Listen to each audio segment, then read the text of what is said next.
Saat ini, kita sedang mengalami kebangkitan kembali dalam diskusi publik mengenai senjata nuklir. Invasi Rusia telah memunculkan pertanyaan, bagaimana jika tentang bagaimana sejarah mungkin akan berjalan berbeda jika saja Ukraina mengembangkan program senjata nuklir sendiri setelah Uni Soviet runtuh. Sementara itu, Iran berada pada tahap perkembangan isu nuklir yang lebih lanjut. Dengan program yang dikhawatirkan intelijen Barat, suatu hari nanti bisa berubah menjadi bom. Negosiasi tentang bagaimana membatasi kapasitas Iran, dan spekulasi apakah mantan Ayatollah masih akan hidup jika Iran telah memiliki senjata nuklir beberapa tahun lebih awal. Selain itu, ada semua diskusi media seputar bagaimana tindakan Amerika Serikat baik di Venezuela maupun di Iran akan menyebabkan banyak negara mulai mengembangkan senjata nuklir untuk melindungi diri dari tindakan serupa.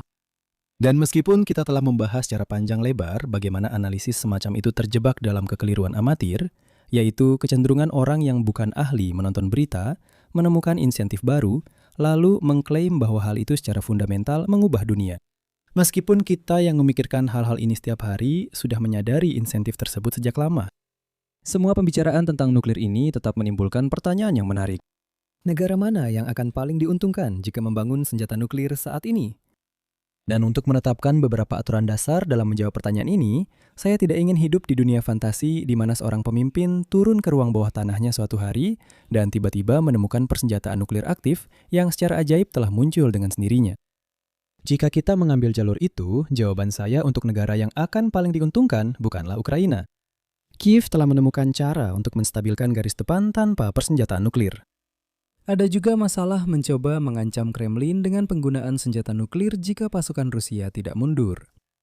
Rusia memiliki persenjataan yang jauh-jauh lebih besar daripada apapun yang bisa disimpan di ruang bawah tanah Ukraina, jadi itu sama saja mencari masalah. Selain itu, ada juga masalah reaksi dan tanggapan internasional secara umum terhadap penggunaan nuklir di luar kasus yang sangat ekstrim. Ingat, Rusia tidak menggunakan senjata nuklir ketika Ukraina menyerbu Kursk, meskipun Kiev tidak memiliki kemampuan untuk membalas dengan cara yang sama. Kiev tidak lagi berada di bawah ancaman, dan tidak jelas apakah pemerintah ingin mengambil risiko saling serang nuklir hanya untuk menyelamatkan sebagian wilayah Donbas. Saya juga tidak akan memilih Estonia, meskipun saya terus-menerus terobsesi menjadikannya target invasi Rusia di masa depan. Maaf sekali lagi kepada orang-orang hebat di Tallinn. Senjata nuklir akan sangat bagus untuk mencegah pengambil alihan ibu kota Anda, ya. Namun, untuk saat ini hanya sebuah hipotesis, dan akan butuh waktu sebelum Rusia cukup pulih dari Ukraina untuk melakukan langkah itu di sayap timur NATO. Sebaliknya, bahaya yang nyata dan langsung adalah terhadap Iran. Saya tidak tahu seperti apa keadaan perang, gencatan senjata, atau perdamaian sementara yang akan terjadi dengan Amerika Serikat pada saat Anda menonton ini. Tapi saya juga tidak akan merasa tenang jika saya adalah salah satu orang di jajaran tertinggi kepemimpinan Iran. Sebuah senjata nuklir pasti akan membuat lawan berpikir dua kali untuk melakukan operasi pembunuhan terarah di masa depan. Bahkan jika Iran belum memiliki rudal balistik untuk menyerang Amerika Serikat, masih banyak fasilitas Amerika Serikat yang bisa dimusnahkan oleh rentetan senjata nuklir. Juga, jangan lupa bahwa Israel yang membunuh Ayatollah sebelumnya bukan Amerika Serikat. Dan Israel berada dalam jangkauan Iran. Jadi itulah sebabnya Iran akan menjadi pihak yang paling diuntungkan jika senjata nuklir tiba-tiba muncul secara ajaib. Tapi mari kita kembali ke kenyataan dan pikirkan siapa yang akan berada di posisi terbaik untuk membangun senjata nuklir, mengingat semua kendala dunia nyata yang menyertainya. Itu membuat Iran yang tadinya pilihan bagus menjadi pilihan yang buruk. Negara itu hanya memenuhi dua syarat paling dasar saja. Negara itu memiliki kebutuhan keamanan yang jelas dan memiliki kemampuan teknis untuk memproduksinya. Hanya itu saja. Dari segi keuangan, ekonomi negara itu sedang benar-benar kacau saat ini. Baiklah, biar saya revisi. Ekonomi Iran sudah benar-benar kacau selama beberapa dekade terakhir. Para pembuat kebijakan di Iran memperkirakan biaya peluang dari program tersebut mencapai triliunan, sebagian besar akibat sanksi ekonomi dari Barat. Lalu ada perang yang menghancurkan banyak hal di negara itu, dan sekarang ada blokade di pelabuhan-pelabuhan Iran. Skema tol itu terdengar seperti ide cemerlang untuk sumber pendapatan, tapi itu tidak bisa menutupi kerugian-kerugian tersebut. Lupakan saja fakta bahwa uranium paling murni milik Iran tampaknya sudah berubah menjadi debu dan terkubur di bawah tumpukan batu. Selain itu, Iran hampir tidak punya pertahanan udara yang memadai untuk menghentikan Amerika Serikat atau Israel melakukan serangan pencegahan lagi. Jadi, mari kita keluarkan Iran dari daftar kandidat. Kembali ke sayap timur NATO, Polandia akan menjadi pilihan yang solid. Polandia memang tidak memiliki latar belakang nuklir seperti Ukraina, tetapi sebagian besar proses proliferasi bersifat industri dan Polandia sedang menjadi pusat industri Eropa. Polandia juga berada dalam posisi keuangan yang memungkinkan untuk membangun senjata nuklir jika negara itu benar-benar menginginkannya. Dan saya tidak berpikir Moskwa akan melakukan apapun untuk menghentikan Polandia, dengan asumsi semua ini terjadi dalam waktu yang relatif dekat. Tidak ketika pasukan Rusia sedang sibuk di Ukraina. Manfaat di sini mirip dengan manfaat yang didapat Estonia sebelumnya. Polandia adalah salah satu negara timur yang akan pertama kali dimasuki pasukan Rusia. Jika Warsawa memiliki senjata nuklir, maka setiap upaya penetrasi mendalam ke Polandia langsung tidak mungkin dilakukan. Namun, seperti yang sudah pernah saya bahas di kanal ini, senjata nuklir Polandia tetap tidak masuk akal jika melihat doktrin NATO. Eropa sudah memiliki dua negara berkekuatan nuklir selain Rusia, yaitu Britania Raya dan Prancis. Jika penempatan senjata nuklir di sayap timur NATO memang penting, salah satu dari negara tersebut bisa saja menempatkan pasukan terkait di dalam wilayah Polandia. Ini bukan lagi sekadar sebuah hipotesis. Prancis mengumumkan doktrin pencegahan pada bulan Maret, tepatnya untuk menginstitusionalisasikan strategi tersebut.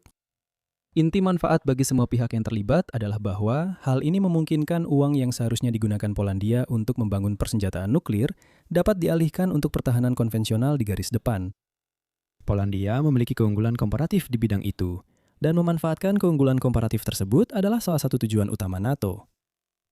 Meskipun Polandia tidak memenangkan gelar ini, negara yang paling masuk akal untuk mengembangkan senjata nuklir memang berada di timur. Jauh-jauh lebih ke timur. Jadi, mari kita bicara tentang Taiwan di sisa video ini. Izinkan saya mengawali ini dengan mengatakan bahwa saya tidak berpikir Taiwan akan mengembangkan senjata nuklir dalam waktu dekat. Saya telah terlibat dalam industri nuklir selama hampir 2 dekade sekarang, dan saya tahu bahwa persepsi publik di sini seringkali terdistorsi. Selalu ada keyakinan yang berkembang bahwa akan ada lebih banyak negara yang segera memiliki persenjataan nuklir. Sebenarnya, saya bisa menelusuri ketakutan itu kembali ke debat presiden tahun 1960, ketika Kennedy memperingatkan tentang dunia di mana 20 negara akan segera memiliki senjata nuklir.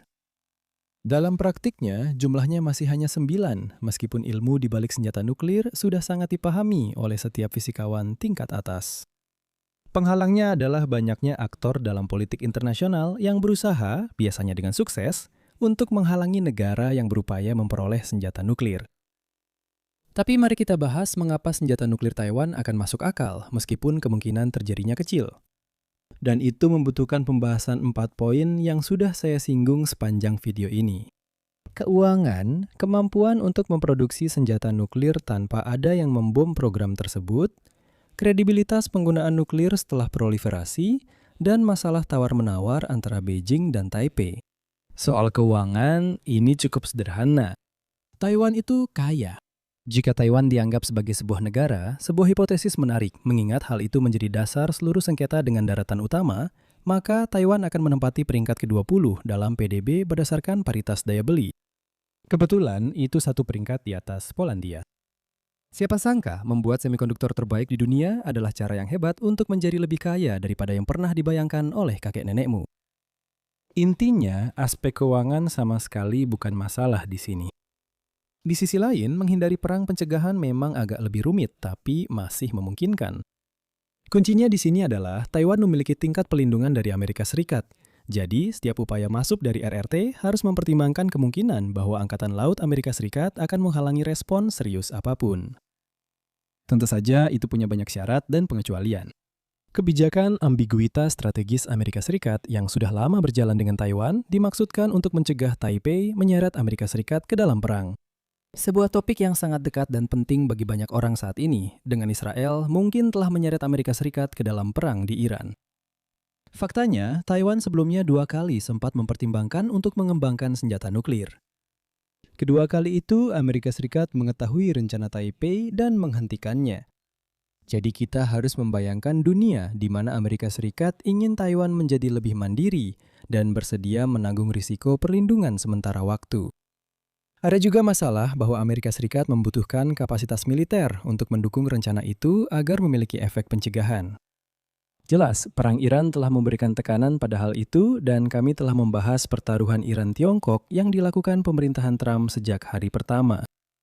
Namun, berita-berita terbaru yang menyatakan bahwa Amerika Serikat tidak lagi memiliki kapasitas untuk melaksanakan rencana pertahanannya untuk Taiwan telah ditafsirkan secara berlebihan. Ini bukan semacam pilihan biner. Sekarang memang benar 100% bahwa Amerika Serikat tidak dapat memberikan perlindungan 100% dalam jangka pendek. Tapi tidak memiliki perlindungan 100% bukan berarti Amerika Serikat memiliki perlindungan 0%. Pertanyaan sebenarnya adalah apakah perlindungan 70%, 80%, atau 90% sudah cukup? Perang preventif di sini bisa berbentuk dua hal, yaitu kampanye pengeboman sederhana atau invasi langsung. Jika kita berbicara tentang kampanye pengeboman, dampak perang Iran sangat minimal. Amerika Serikat dapat terlibat dalam skala seperti itu tanpa masalah. Itu tidak bisa berlangsung lama. Jika tidak, Anda mulai membutuhkan persediaan besar Tomahawk untuk menyerang pelabuhan di daratan utama dan Patriot untuk mempertahankan instalasi penting Taiwan. Itulah mengapa invasi secara langsung adalah persoalan yang berbeda. Intinya adalah bahwa RRT saat ini kekurangan kapal pendarat untuk melakukan itu dengan benar. Jadi hal itu bukan menjadi perhatian utama saat ini. Namun demikian, waktu terus berjalan dan Taiwan tidak memiliki fasilitas untuk memperkaya uranium atau memproses ulang plutonium, yang salah satunya diperlukan untuk membuat bom nuklir. Jadi, jika Taiwan ingin menjalankan kebijakan ini, mereka harus segera bergerak.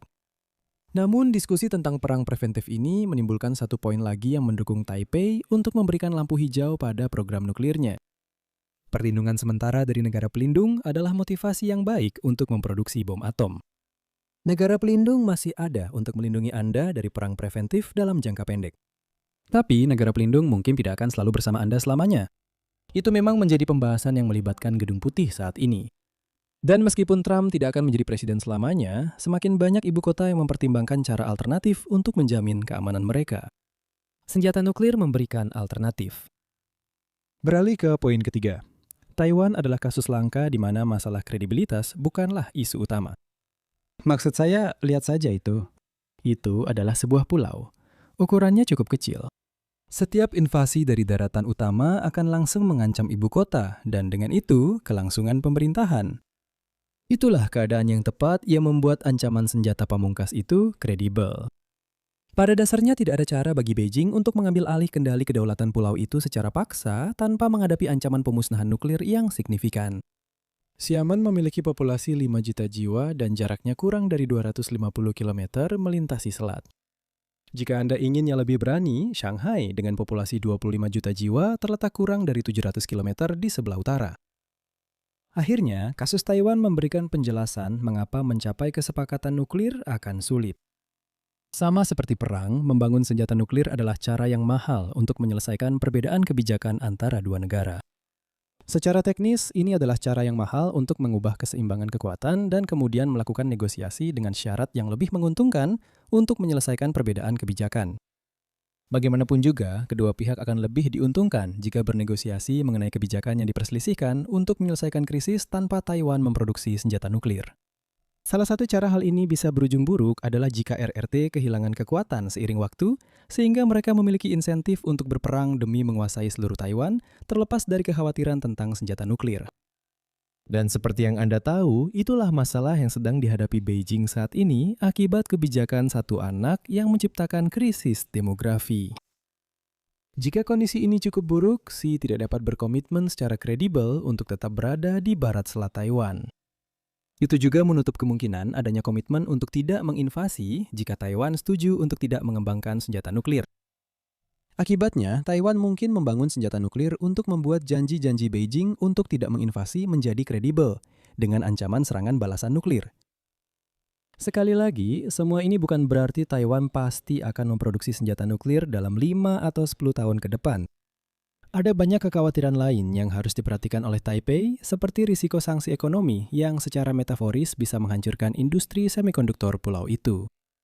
Ada juga perbedaan besar antara bayang-bayang perubahan kekuatan yang menyebabkan perang dan pihak yang berkuasa menghitung bahwa memulai perang sebenarnya adalah ide yang bagus. Namun, pembicaraan tentang senjata nuklir akan semakin menonjol setiap hari seiring meningkatnya persepsi isolasionisme Amerika Serikat. Jadi, apa kesimpulan yang bisa kita ambil hari ini? Manfaat dari program senjata nuklir tidaklah sederhana, meskipun ada berbagai pembicaraan tentang senjata nuklir di sekitar dua selat itu. Namun, Taiwan memenuhi banyak kriteria yang biasanya mendorong produksi senjata nuklir. Namun, jangan langsung menyimpulkan bahwa Taiwan akan segera membuat bom. Sementara itu, jika Anda mencari lebih banyak fakta mengejutkan, mengapa tidak menonton daftar putar tentang politik Tiongkok atau video berdurasi panjang tentang risiko perang di selat itu? Dan jika Anda menikmati video hari ini, silakan like, bagikan, dan subscribe. Dan sampai jumpa lain kali. Jaga diri Anda.